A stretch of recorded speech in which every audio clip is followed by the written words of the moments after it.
Greetings, YouTube! I'm PunchBot, and today I'll be talking about my G.I. Joe film and how it could work in a possible Hasbro cinematic universe. Stick around. Per the structure of that I've kind of started with the Power Rangers film video, which if you haven't watched that, please go check that out.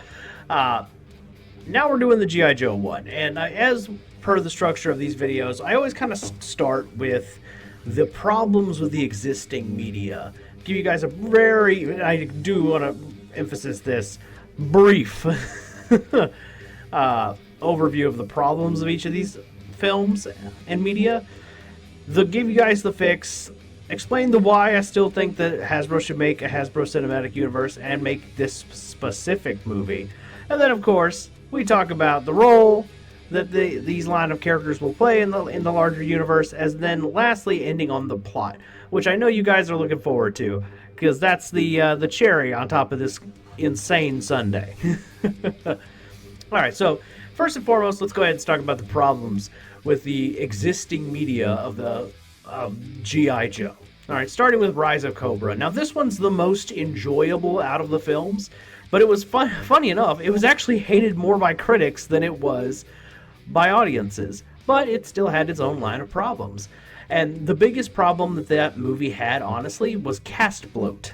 Now, what I mean by that is they had so many G.I. Joe characters in the film that you were really only supposed to get attached to like a handful of them, but we had dozens of them in the background. And that's all well and good, but I think that the cast needs to be a little more centralized, but I'll get more into that later. Then we have G.I. Joe Retaliation. Oof. Now this movie had some great moments, but I think the biggest thing it suffered from was a lack of consistency.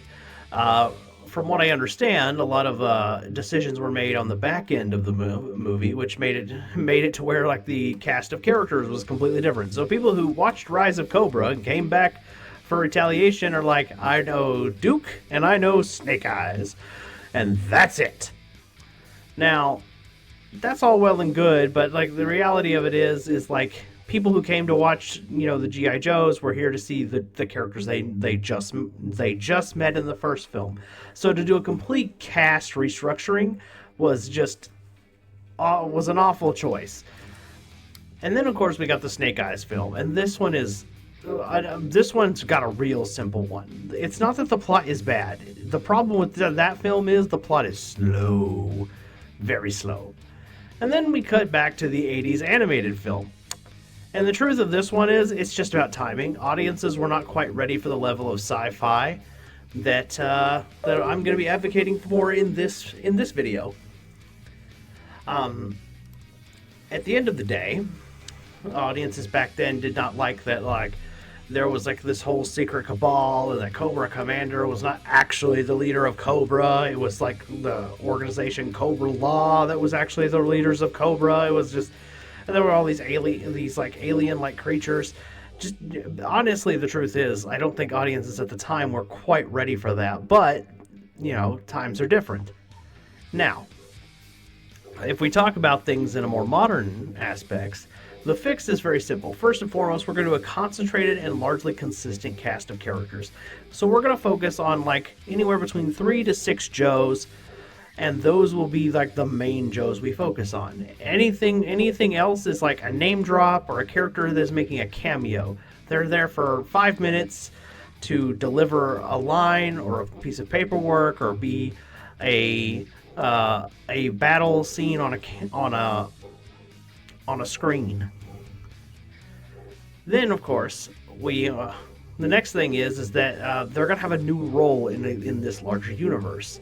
They're going to be the connective tissue of the franchise pillars, if you will. And lastly, I think that their fix is they're going to be the grounded heroes in a now much more sci-fi world. And that's going to make their storytelling a little more compelling than it used to be. Like, we're going to go ahead and just lean into the sci-fi stuff. Let it be there from the get-go. And then it won't feel out of place like it did in the 80s animated film where, like the Joes were mostly fighting other people and robots, and not, mutants or, aliens and all that stuff.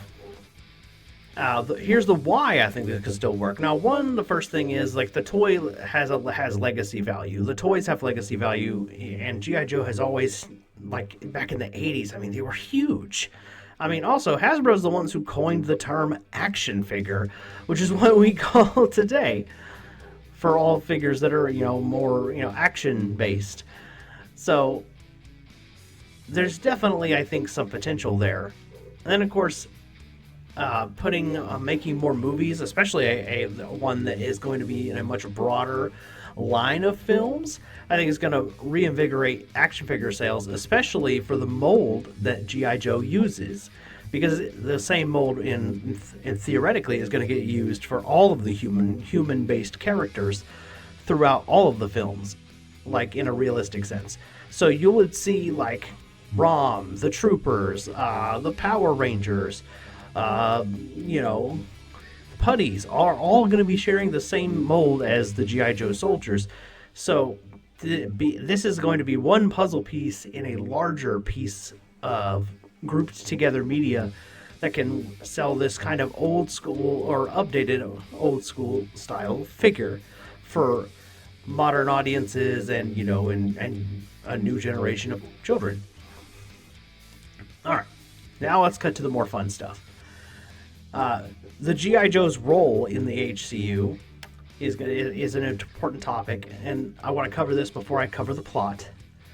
The role is they're going to be very similar to Marvel's S.H.I.E.L.D.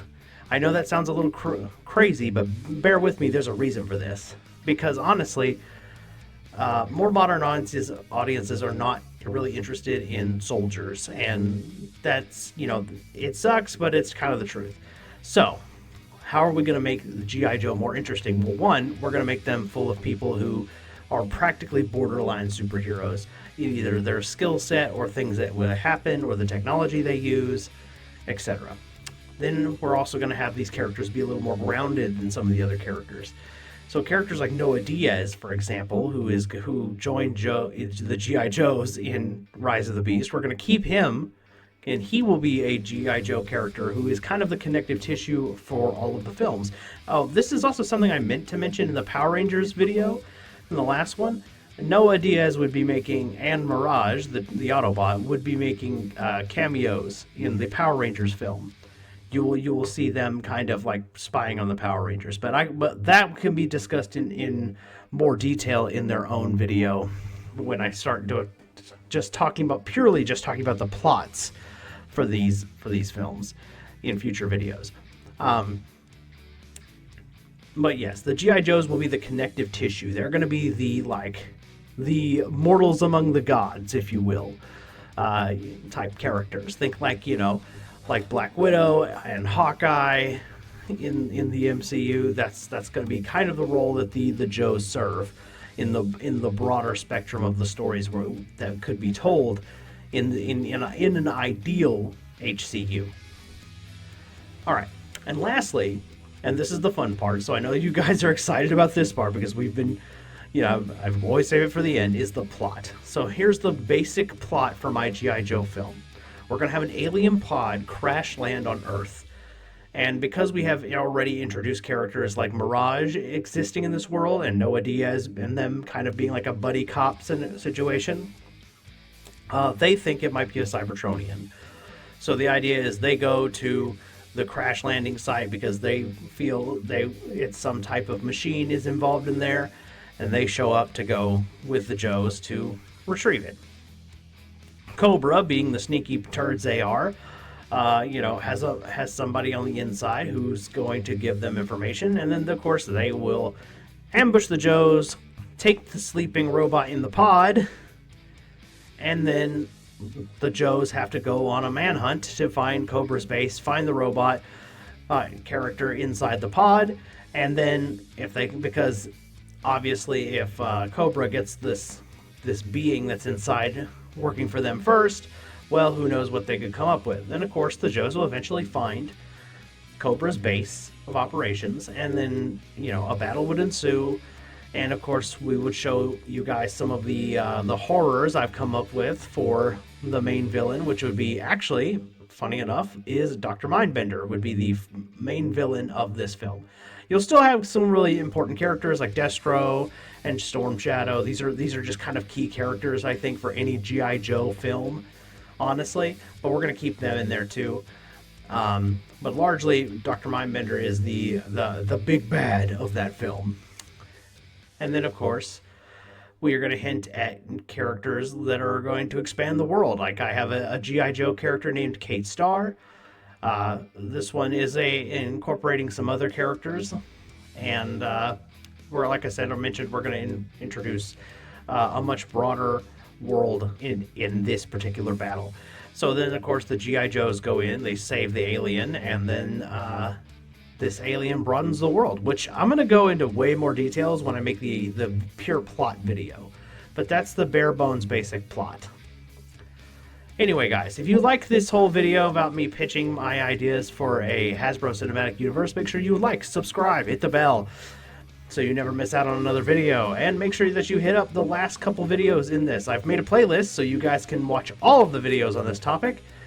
Just to reiterate, I'm going to be going over all of the 6 films in this format, and then I'm going to make another 6 videos just talking about the plot, giving you guys kind of a bare bones basics idea of the plot, but with a lot more details. Like what is the significance of the new character I mentioned, like Kate Starr, and who is the machine character that crash lands on Earth that Cobra and G.I. Joe are fighting over. That's all going to get revealed in a future video. But you guys are welcome to speculate in the comments below. I would love to hear what you guys think the robot character that's going to be trapped, or that is going to get captured by G.I. Joe, or not G.I. Joe, by Cobra, and get experimented on. So let me know in the comments below. Take your wildest guess, and if you know who Kate Starr is, and what I'm hinting at with that one, kudos to you guys for paying attention. Anyway, guys, I'm PunchBot. I'll catch you in the next one. Peace!